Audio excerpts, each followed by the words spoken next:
बैल बजाई उन्होंने। मेरे को कहने लगे दादी जी आपके घर चोरी हुई है ना, जो इसने किस्सू ने और दक्ष ने मिल करके करी है।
Ganpati Accessories Point. For all kind of beautiful and fantabulous mobile accessories, visit Ganpati Accessories Point and enjoy your shopping because your search will end here. अपने आप को तो आप रखते हैं फिट एंड फाइन और आपका मोबाइल आप उसे भी दीजिए स्मार्ट लुक। गणपति एक्सेसरीज। मैं रिलायंस मॉल गई हुई थी और जस्ट मैं जब वहाँ से मैं आई, मैं शाम को 6 बजे करीब मैंने देखा कि यहाँ से मेरे पैसों की थैली गायब है। तो मैंने मेरी बेटी से जानकारी चाहिए। मेरी बेटी ने कहा मम्मी मैंने नहीं ली। मैंने उससे 2-3 दफ़े पूछा, उसने मुझे मना कर दिया। फिर उसके बाद में 1 तारीख के रोज़ मेरे पास में ये कपिल, श्यामल और एक बच्चा और आए और ये मेरे सामने पड़ोसियों का बच्चे कृष्णा और किस्सू को लेके आए और बैल बजाई उन्होंने। मेरे को कहने लगे दादी जी आपके घर चोरी हुई है ना, जो इसने किस्सू ने और दक्ष ने मिल करके करी है। तो मैं उसको डायरेक्ट फिर किस्सू के फादर को लेकर के इनके घर में गई, मैं दक्ष जिंदल के घर में मैं। तो इसके फादर ने, इसकी मदर ने, इसकी दादी ने, सब ने इस बात को स्वीकार करा है और बच्चे से पूछा है।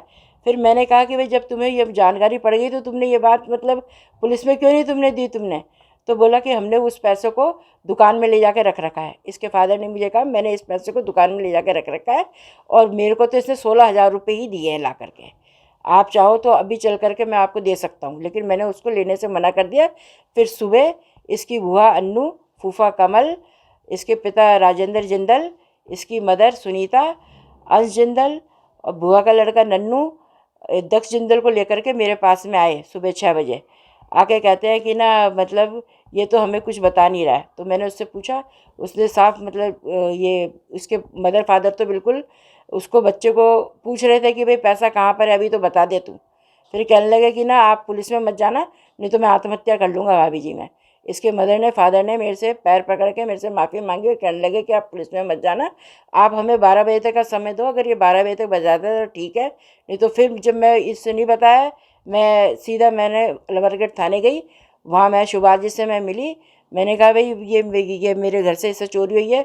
उन्होंने कहा आप बाहर बैठ जाइए। उन्होंने मुझे 2 घंटे तक बाहर बैठाया रखा। फिर भी मैं अंदर में गई तो उन्होंने ये कहते हुए मेरी रिपोर्ट लेने से इनकार कर दिया कि बच्चे नाबालिग हैं और हम आपके कहने से इस रिपोर्ट को नहीं ले सकते हैं। मेरे यहाँ से ये क्या कहते हैं 3.5 लाख तो नकदी गायब हुई है और अलमारी में से मेरे सोने का मंगलसूत्र है 2.5 तोले का और सोने के टॉप्स हैं और 2 पायजेब की जोड़ी है।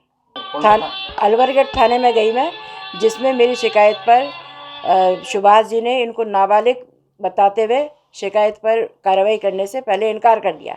फिर मैं वहाँ से साहब से मैं मिली मैं। उन्होंने थानेदार साहब के कहने पर इस मेरी रिपोर्ट पर इन्होंने फिर कहा कि ठीक है आप लिखित रिपोर्ट दे जाइए, आपकी कार्रवाई कर देंगे। लेकिन आज दिवस तक इन्होंने जब मेरी कार्रवाई नहीं करी तो फिर मैंने कल एसपी को इसकी जानकारी दी।